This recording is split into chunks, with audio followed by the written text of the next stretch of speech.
Good day, everybody. Good day to my good friend Drew, and welcome to episode 5 of Riding the Showbiz Wave. And a couple of people have posed a couple of questions. They're more general in terms of what do I do if, and they've been in the business. So a couple of people have said, what if? And I think it might be interesting just to spend a few moments talking about the landscape, the general sort of the feeling and environment of this business when you're not a creative as such. I'm certainly not. You very, very happily have a foot in both camps of being business-minded and a creative. So it'd be especially interesting to hear what you think. I've never been on stage in my life. I think when I was a snowman in Have you never been on stage? I can't believe you didn't do some guest appearances with Wham or something. No.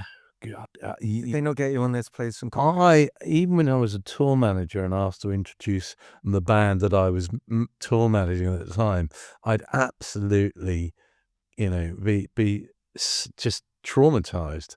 I think it was the fact that at primary school I was a snowman and refused to go on and cried, probably when I was 5 years old. But no, I have never, ever. Well, it's interesting, and I criticize people in my position for being on stage or in front of camera, and here I am, crapping on about things very happily. But it's different for me, and I can be as fickle and change my mind. But I do think this crazy life that we need is very unpredictable and can be quite an anxious ride. That however big your showbiz wave is, and it doesn't matter, could be a small one, could be a big one, it does have its challenges. And I think because I think the society itself is so much noisier, and we're in a business of making a lot of noise, I think that sometimes I think it's very, very legitimate and permissible to take a beat, take a breath, and actually consider, am I actually enjoying this? Is this doing me any good? Or actually, am I doing it for the wrong reasons, like for show, and it's because you think you should? This is really interesting. It reminds me of a conversation I had with someone many, many years ago about celebrity versions of reality shows and duty of care. And it sort of centers around, there was an argument, certainly then, perhaps less so now, that they're celebrities. They're used to it. They can deal with this. I'm talking about things like I'm a Celebrity, Big Brother. Big Brother, exactly. Those sorts of shows where it's like, there doesn't need to be the same level of duty of care to celebrities because they're professionals.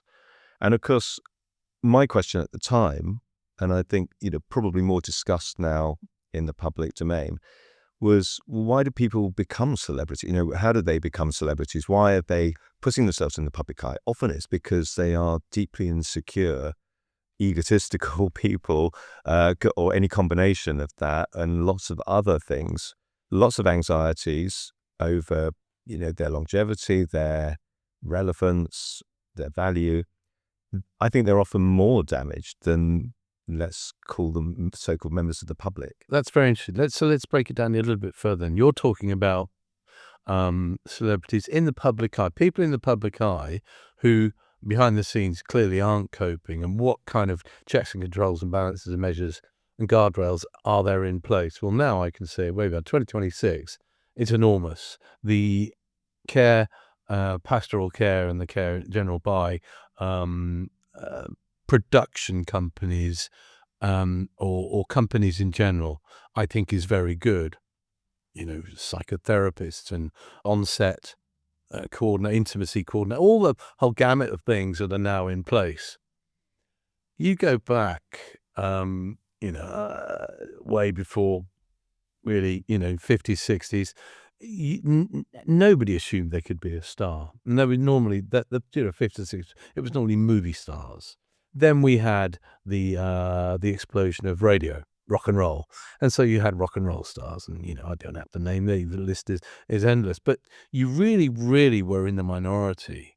And I believe people didn't really care about what happened off screen. You were loaded, you're successful, sod ya, And I think we brought that into the 70s and 80s a bit, that, well, they've got a ton of money and they're having a hit or in whatever field, then it's really up to them. And as we now know, with the benefit of hindsight, this business can be such a pressurizing situation. And I think that sometimes the hits become bigger, but the misses become much bigger. And that's the real problem. It's how do you cope with the huge roller coaster ride that is getting work, not being work, perhaps if you're an actor, getting a book published and not your second one. There is an incredible roller coaster ride in this business. And but that's the producers, the creative producers. I also think we should touch on the business side of it, the administration side of it, the record labels, the production companies. They are vast and they have individuals, and some of whom really struggle to cope because of the demands put on them by this noisier than ever. It's a machine, isn't it? Yeah. And it's an ecosystem. I started to realize how everything slots in together. When you start out, you see yourself very much in isolation.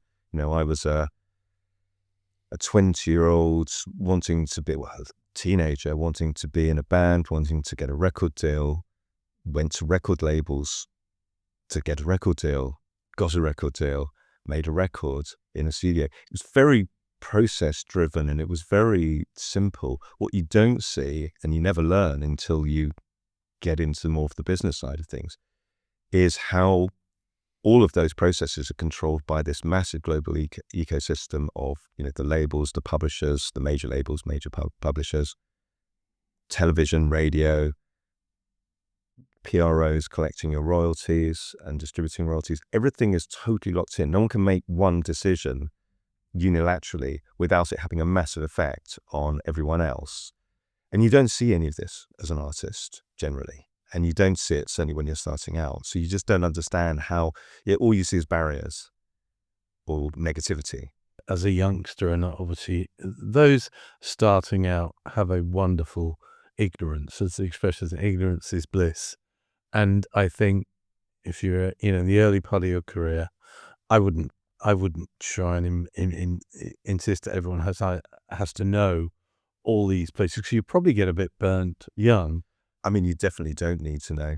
I think all you need to know is that not everyone's out to get you, and some of these brick walls you're coming up against are there for a reason that is difficult to fix. Again, we say this a lot.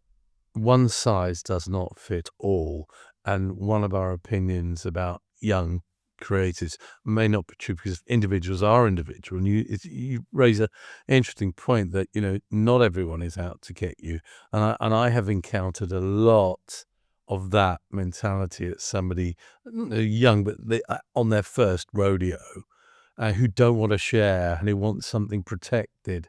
And I'm very relaxed about that, because generally most people are pretty decent. They really are. You have to engage with that. People that don't choose to work in the entertainment industry because they think that's a great career choice with really good prospects and great money. They do it because they love the entertainment industry. And then if that turns out to be a good career choice and pays them good money, that's a bonus. But I think most people get into it because they love it. I agree. And I think what you'll find is that most managers started out wanting to be an artist, and most actors' agents probably started out with some kind of, will or desire to have been an actor. I know plenty of actor agents who are ex and perhaps didn't have the career that they felt they deserved. And it's very interesting because, we drop the word ego in a lot. And I think that bears discussion, because it is an incredibly ego-driven business. Now, that's not necessarily a bad thing, because I have an ego, you have an ego, everyone possesses an ego. Some people's are more out of control than others, and also some people's egos change with success. And that's another thing that's, you as a half-decent manager, you have to manage that. I think ego can be an incredibly beneficial thing. you obviously have to know how to keep it in check so you don't, it's a fine line between ego and an arsehole. But I've got a very good friend who is an incredibly successful film composer, and his self-belief is ridiculous. And his lack of fear to try things, to do things, to put himself forward for jobs that are way beyond him, has meant that he has got to exactly where he thought he would, because he wasn't held back by fear. And that comes from ego, comes from some self-delusion perhaps as well. Although, is it delusional if you achieve it? And again, I think that the delusion probably is doing him a favor, Totally. And what we're saying is, please, don't think that being deluded is going to do you any favors in the long run. But has to be a little bit of, it doesn't really matter. I don't really care. I'm just going to get there and do it. And that has to be the attitude that you take in on any level. The real challenge, going back to the how do we take care of people's well-being and long-term in this business, is tricky. There are lots and lots of people who've, had a modicum of success and not gone on to bigger and better things, and that's hard. I can relate because I've had, fallow periods. I've had more exciting and productive periods than fallow periods, so I'm okay. But I know, and this will, bear repeating, that if you are looking at a quiet period, how do you do? What do you do? How do you approach that? This is a constant conversation I have with my peers, which is, how do I go out and hustle for work when I'm already known as being quite successful? It's slightly unpleasant and distasteful. So that is ego. I bet there's a syndrome that we just are too, poorly read to know about. But there is absolutely a situation where you think, well, I don't need to go to that networking event. I'm far too successful to do that.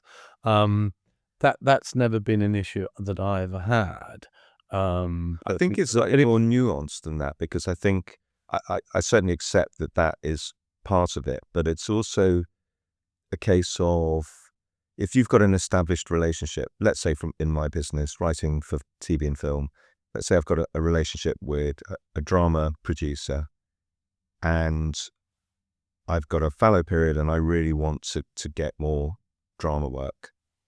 To reach out to that producer, I've got to really choose my words carefully. I've got to think about a number of things. How am I going to contact them? Is it email? Is it WhatsApp?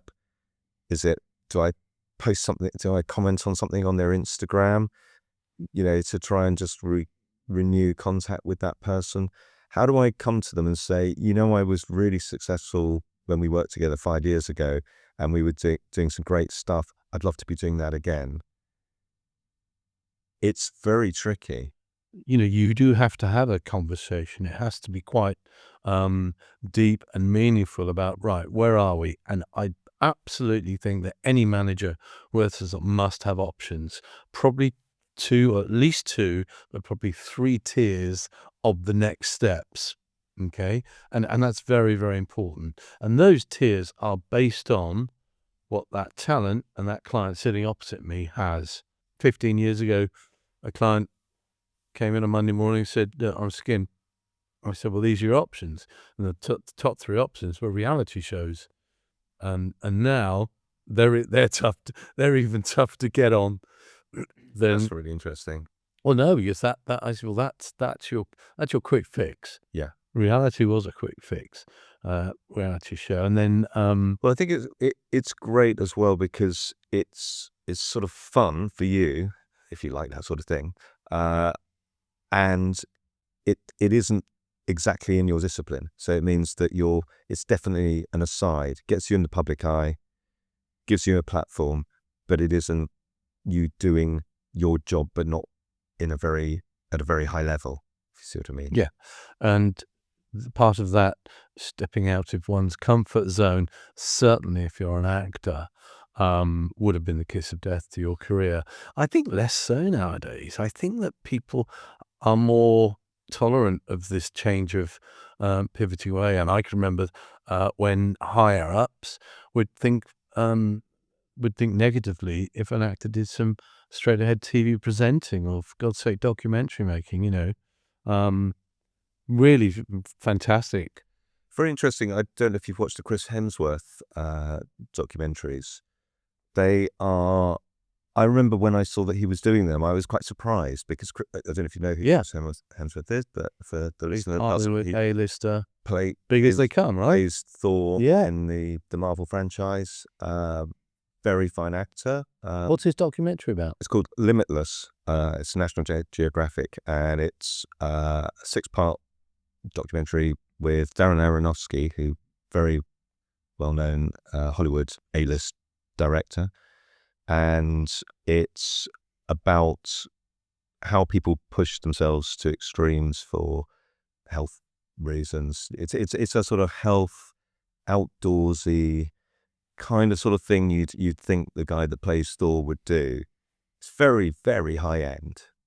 It's not a sort of pootling around the canals of Norfolk. It's a very high end thing. But nonetheless, it felt like a strange career break to me. It was quite an odd choice. He's back in movies, so it's not hurt his career in any way. I'm pretty comfortable saying 30 years ago, 25, certainly anything longer than that probably wouldn't have happened. And, there was even stigma if you're a TV actor from being a movie star, that there would be no interchanging of that, but that happens a lot. Obviously, the streamers have got a lot to do with that and the money that's floating around. Yeah, I mean, Gary Oldman in Slow Horses now doesn't feel like no, it doesn't look out of place. No.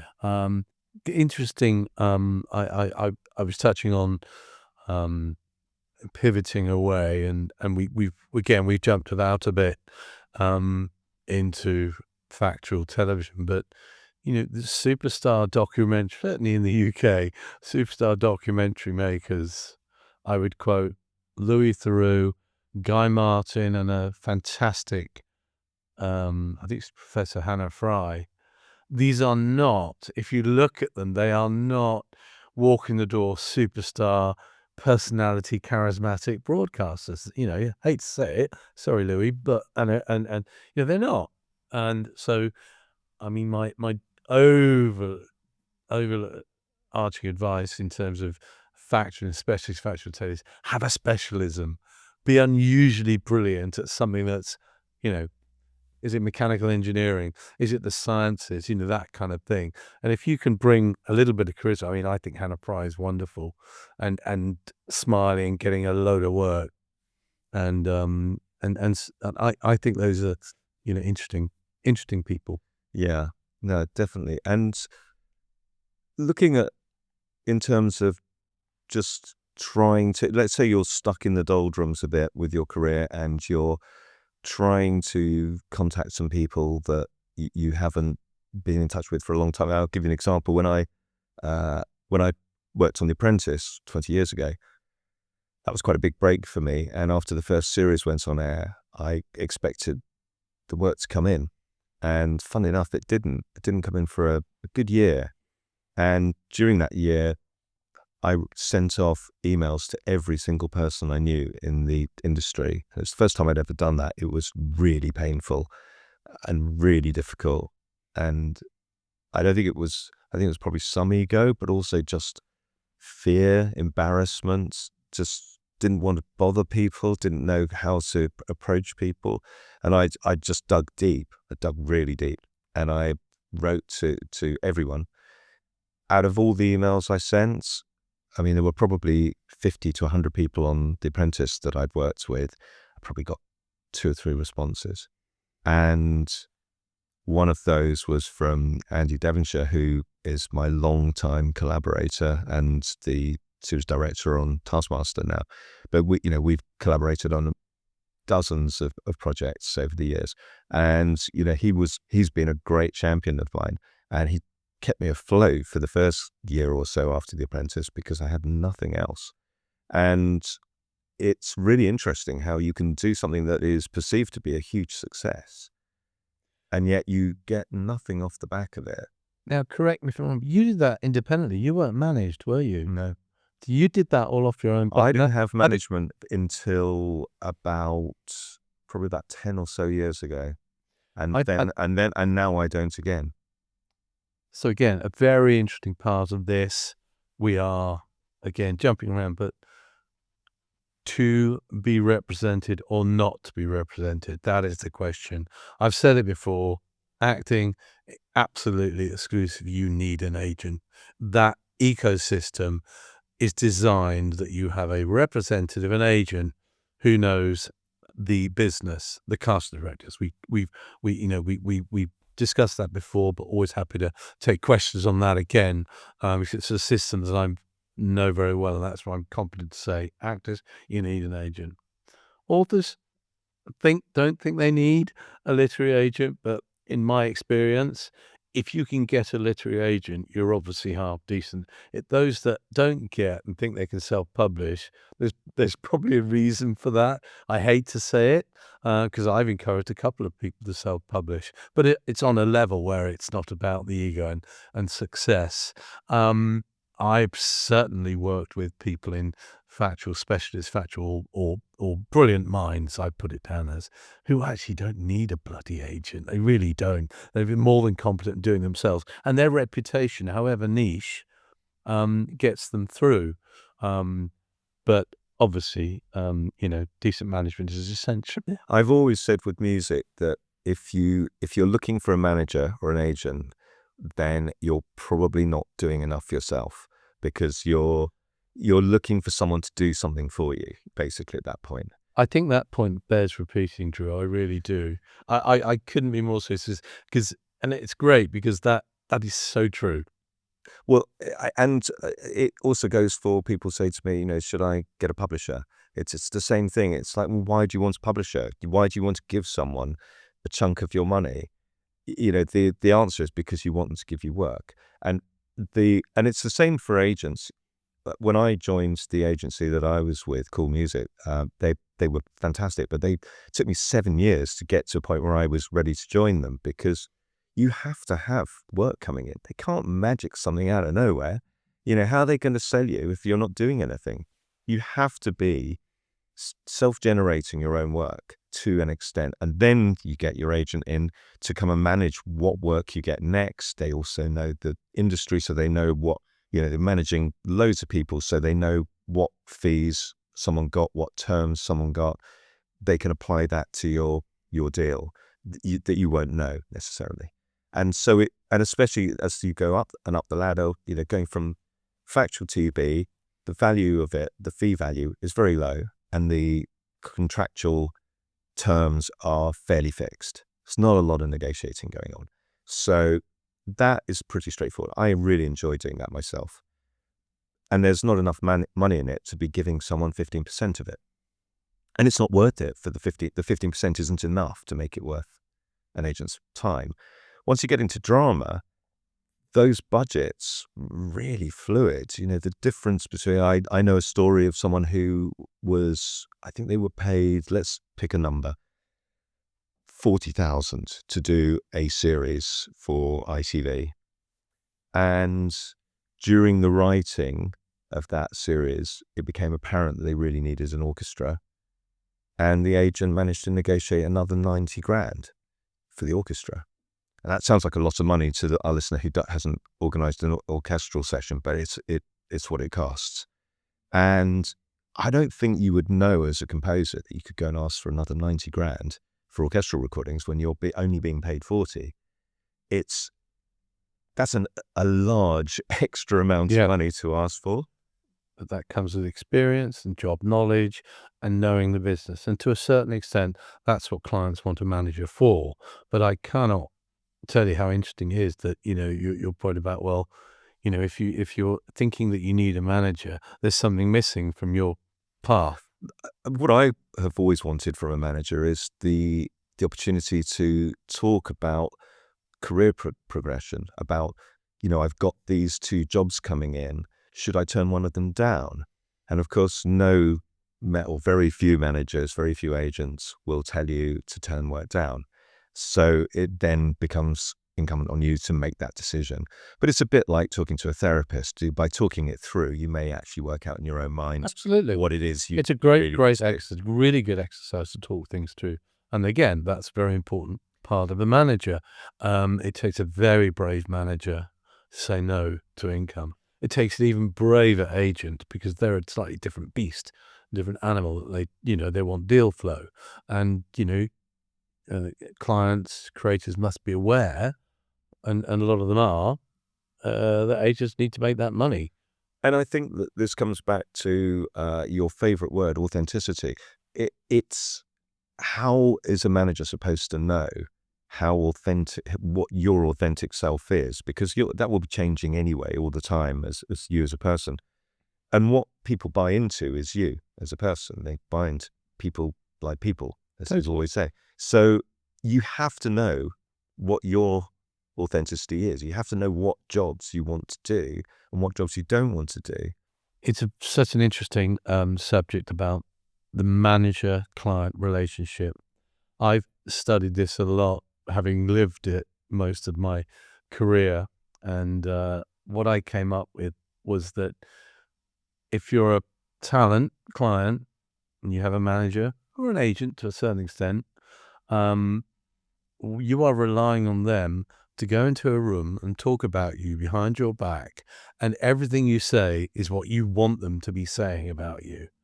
And if you think about that, it's a weird industry that allows you, me to go in and talk. I could talk to someone, walk out of here, and I'd talk to someone about a client of mine, and my clients need to know, well, I know exactly what Johnny's going to be saying, and he will have it absolutely down, and he won't be saying anything that would be incongruous. He will not be saying, he won't be undervaluing me, he won't be overvaluing me. So the relationship between, the talent and management is really, really important. And that's why I have always favored fewer clients, bigger deals than a list of 100 and having 99 of them out of work. I mean, I just couldn't face that. I think life would be intolerable for that. But it's a great question, and we'll probably talk about it some more. Yeah, well, hopefully people will ask some questions and then we can get into some specifics because it's quite a broad subject and we're talking quite broadly. Yeah.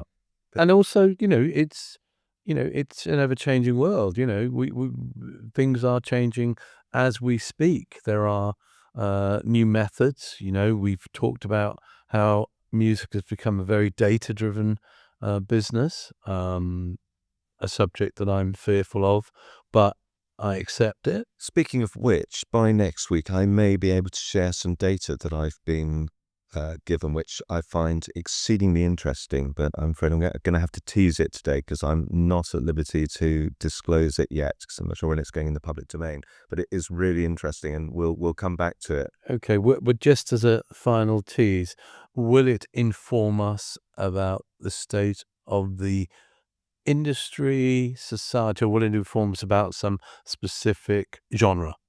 It's related to the industry. Oh, great. And some money flows. Okay. Very interesting. And at some point, as we always talk about the BBC, we will have to talk about the new Director General, but I think maybe we should give him a week to take up the post as it's only just been announced. But that's quite interesting. We only can't start now, surely. I don't know. I know, I presume there's a handover. But I mean, what a job. To be discussed. The BBC is our current. We always have to say something about the BBC. Yeah, the BBC is like our least favorite child. Yes. It's like causes like the most. We love it dearly. Causes us the most. Drives us mad. Anxiety. Great. So that wraps this episode of Riding the Showbiz Wave with me, Drew Masters. And myself, John Fowler, who purports to be a manager, but now I feel I'm in more of a therapist. Definitely. And hopefully this week I managed to record myself without completely bleaching out my forehead, which I did last week, which was disappointing.